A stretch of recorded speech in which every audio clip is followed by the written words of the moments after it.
I mean, Chris Minns talking about, wanting to move forward. Well, actually, before I get to that, what's your reaction to that? Well, I'm a bit surprised he doesn't challenge. I mean, does he just not have the numbers?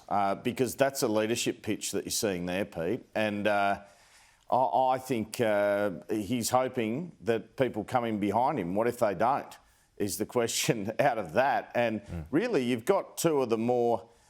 look, it's not the world's best caucus, let's face it, but you've got two of the more sort of seasoned performers in Chris Minns and Walt Secord off that front bench now. Now, I know Jodi McKay, I covered New South Wales politics for a long time. I know Jodi McKay, when she says she's a person of integrity, I think that's probably true. You always got to be careful with politicians. I think I found that out with Gladys, frankly. But Chris Minns also is an impressive individual, in my view. And you can see there he's quite articulate, he's quite presentable, he's got a touch of Steve Bracks about him.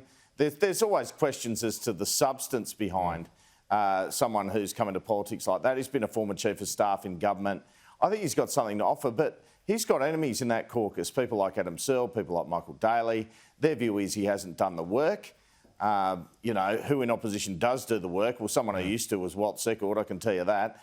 So I just think it's a tricky situation because there are people who are in the anyone but Minns camp, and there is a real division and a real mess there now, that's for sure. So, I mean, it wasn't quite the Malcolm Turnbull, coming out that day to challenge Tony Abbott, and, the gloves are off, that's for sure on that particular day, but that hasn't happened yet. Do you believe it's a matter of time before it does involve Chris Minns?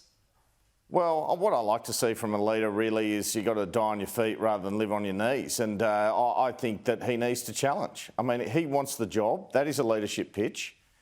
He's quitting the front bench. What's he going to do? Just skulk around the back bench for 2 years? It doesn't make much sense to me. And I think you should have a go, even if you haven't, if you just short of the numbers. I don't think he'd lose by heaps. So, of course, there's the complication. You need 60% of the caucus to... but you could have some sort of vote as to whether there'd be a spill, presumably. And even if you get 45%, then you move on from there. But, look, it's quite clear.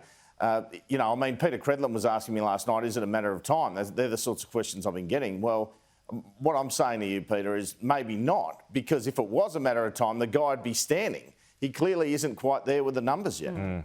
Okay, so behind the scenes, for the next few hours and possibly even days, is it just backroom deals, negotiations that are taking place? I mean, like you said, New South Wales politics is just about better than anyone. Take us behind the scenes. Well, everyone will be trying to win and secure the support of the General Secretary, Bob Namba, who isn't your typical General Secretary in that he's often viewed as being missing in action. So really, a lot of it comes down to him. And yes, I guess they would be pushing other members of Shadow Cabinet to resign to keep the chaos theory going, to get the momentum up. But will that happen? That's the question. Surely they can't continue. Sorry, Andrew. Surely they can't continue as they are, though. The Labor Party, I mean. Well, if someone doesn't challenge, that's exactly what's going to happen. I mean, Gladys Berejiklian and Dominic Perrottet and all the people in government in Macquarie Street must be just... sitting back, rubbing their hands with glee at this, really. Yeah, well, presumably they're eating the largest box of popcorn ever known to man.